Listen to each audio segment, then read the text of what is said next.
안녕하세요. 뉴스반장입니다. 국민의힘은 극우의 텃밭이 되려고 작정한 듯합니다. 부정선거 음모론을 주장해온 전 한국사 강사 전한길 씨가 국민의힘에 무혈입성했습니다. 전 씨는 당 최고위원 도전 의사를 시사하며 윤석열 대통령을 지지하는 후보를 당대표로 선출하자 전한길 TV 시청자 10만 명이 당원으로 가입했다라고 승리를 자신합니다. 김문수 전 대선 후보도 대표직 도전을 선언했습니다. 김 전 후보는 극우 종교인 전광훈 목사를 위해 눈물을 흘린 이입니다. 김 전 후보는 어제 전한길 씨에 대해 얼마든지 만나서 이야기할 필요가 있을 때는 할 수 있는 그런 열린 관계를 가져갈 것이라고 했습니다. 국민의힘 정신적 지주 행세를 하는 윤석열은 미국의 부정선거 음모론자 모스탄과 감옥회동을 추진했습니다. 박근혜 씨를 추앙해온 우리공화당 조원진 씨도 국민의힘 입당 의사를 밝혔습니다. 김문수 전 후보가 몸담았던 자유통일당까지 합치면 당명을 극우의 힘으로 변경해야 할 것 같습니다.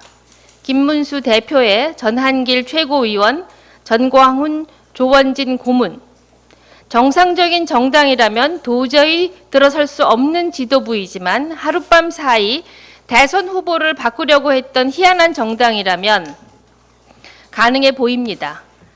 이들이 꿈꾸는 미래는 딱 하나입니다. 윤 어게인. 국힘당의 최근 행보는 철면피들의 향연인데요. 그 중심에 다시 김문수가 등장했습니다. 무려 47일 만에 재등판인데요. 지난 대선에서 참패했던 김문수가 대체 뭘 믿고 또 나선 건지 묻지 않을 수 없습니다. 뻔뻔함도 이쯤 되면 예술인데요. 이게 바로 정치 철면피의 끝판왕인 거죠. 김문수는 전당대회 출마를 선언하며 이재명 정권의 폭주를 막겠다고 했는데요. 국민들이 기억하는 건 그가 보여준 무기력한 모습과 공허한 구호, 그리고 참담한 패배의 결과입니다. 그런데도 대선에 패배한 자가 숨을 고를 시간도 없이 다시 당권에 도전한다는 건 반성이 아니라 망각쇼인데요. 국힘당을 보고 있자면 이들이 과연 제정신들인지 이해가 불가능합니다. 더 큰 문제는 국힘당 자체인데요. 지금 당 내부에서는 전한길 입당을 두고 극우하냐 문호개방이냐는 논쟁이 벌어지고 있습니다. 이 상황에서 어느 국민이 국힘당의 미래를 기대할까요? 부정선거 음모론자로 알려진 전한길이 윤석열 지지 후보가 당대표가 되는데 영향력을 행사하겠다고 선언했는데요. 실소를 넘어선 국민 기만입니다. 전한길은 계엄령 옹호 발언으로 비판받은 인물인데요. 이런 인물이 보수정당의 핵심에 선다는 건 보수가 아니라 극우 세력의 놀이터로 전락했다는 증거입니다. 이런 흐름 속에 김문수가 또다시 대표 도전에 나선 건데요. 그 자체가 국힘당의 몰락을 상징하고 있는 거죠.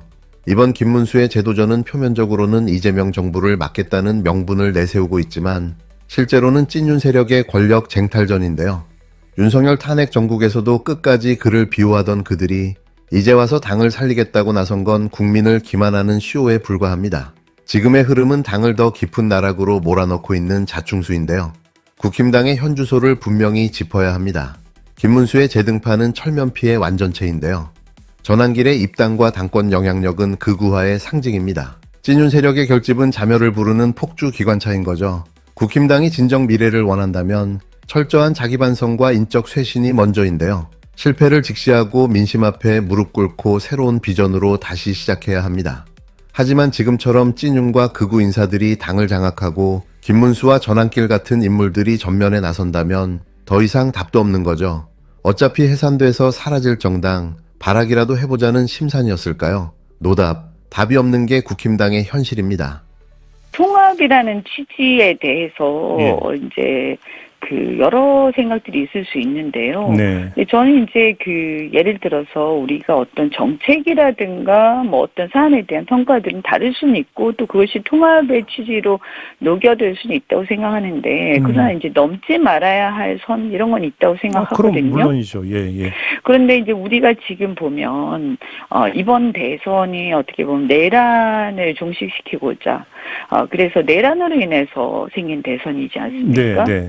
그렇기 때문에 지금도 현재 우린 내란 특검이 진행 중이고 내란으로 인해서 생긴 여러 가지 경제 파탄과 이런 것들 극복하기 위해서 많은 국민들과 또 실제 지금 새 정부가 애쓰고 있는 상황이기 때문에 예. 저는 이 내란에 대한 인식, 또 내란이 아무 문제가 없었고 오히려 내란이 아무 문제가 없었다. 그리고 오히려 정당한 거였던 매우 심각한 문제라고 생각하고요. 만약에 그런 분이 이제 공직에 있다라고 하면 이 정부에 뭔가를 중요한 의사결정을 한다라고 하면 그러면 우리가 지금 내란 특검이라든가 여러 가지 내란 종식을 위해서 애쓰고 있는 특히 이 정부가 지금 애쓰고 있는 일들이 과연 설득력을 가지겠는가? 네, 그런 면에서는 이건 뭐 어쨌든 그 인사는 어쨌든 인사는 실수할 수도 있는 거니까요. 근데 이게 인사검증 과정에서 걸러지지 않았다는 것도 좀 문제 아닙니까? 그러니까 한번 어쨌든 인수위가 없는 그런 정부였기 때문에 만약에 실수였다면 다시 제고할 필요도 있다라고 생각하고요. 그 부분, 그 지점, 그러니까 통합이라는 것이 과연 무엇인가 우리가 생각했을 때요. 그래서 예를 들어서 다른 정책 또는 다른 어떤 우리가 넓은 스펙트럼을 가진 사람들을 포용할 수는 있는데, 이 내란에 대한 인식, 이걸 다르게 생각하는 것은 저는 좀 넘는 거라고 봅니다. 아니, 뭐 통합이라고 하는 건 참 좋은데 그게 민주주의 틀 안에서 민주주의 가치를 인정하는 걸 전제로 성립되는 개념이 통합이잖아요. 그런데 네네. 그래서 근본 그러니까 예를 들어서 우리가 쉽게 말해서 대한민국 헌법적 가치를 다르게 생각하면 헌법을 인정하지 않는다 이러면 그거는 좀 곤란하죠. 네. 그러면 이 비서관 같은 경우는 사퇴를 하거나 경질을 해야 된다 혹시 이런 입장이실까요? 정리를 하면? 그러니까 본인이 좀 생각할 필요가 있다 이렇게 생각합니다. 본인이 좀 거치 판단을 좀 해야 된다 이런 말씀이시고. 네, 저는 헌법적 가치에 대한 다른 생각을 하는 것은 좀 선을 넘는 거다 이렇게 봅니다. 그러니까 다른 여러 가지 우리하고 생각이 다르다, 보수다 이런 걸 가지고 비판하거나 하는 것은 좀 아닌 것 같고요. 그러니까요. 네, 알겠습니다. 좀 다른 문제로 좀 넘어가겠습니다.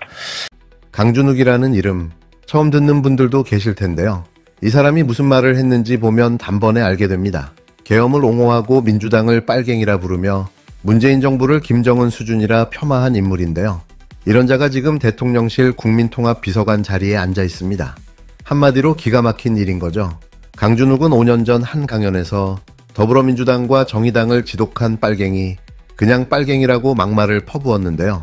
그 발언이 녹화되고 있음에도 전혀 멈추지 않았습니다. 부끄러움도 자제도 최소한의 양심도 보이지 않았는데요. 이 정도면 혐오와 색깔론을 즐기는 수준입니다.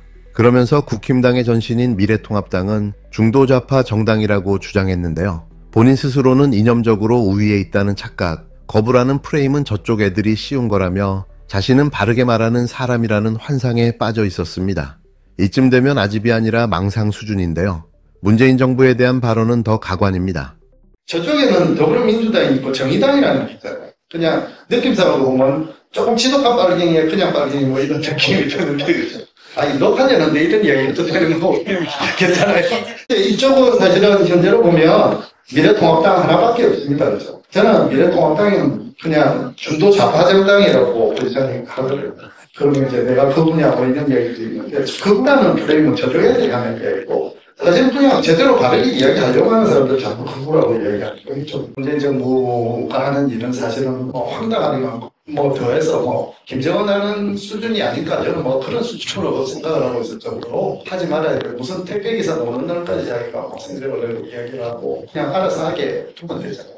좌파들은 좌파에서도 아주 극심한 백개분 이런 사람들은 대책이 없는 거고요.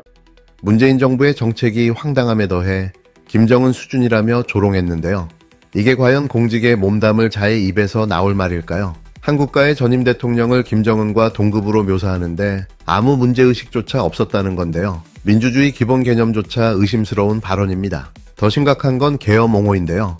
강 비서관은 지난 3월 펴낸 책에서 12.3 계엄을 민주적 폭거에 대한 저항이라고 주장했습니다. 국회의 권한을 행사한 다수당을 폭거라 매도하고 비상계엄이라는 군사적 수단으로 저항한 게 정당하다는 궤변을 펼쳤는데요.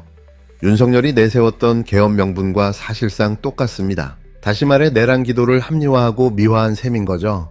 이런 인물을 이재명 대통령이 국민통합비서관으로 임명했다는 사실 믿기 어려운데요. 국민통합비서관은 갈라진 민심을 통합하는 자리입니다. 상처난 사회를 봉합해야 할 자리에 과거의 상처를 벌리고 짓이긴 인물이 앉아있다는 것 자체가 모욕인데요.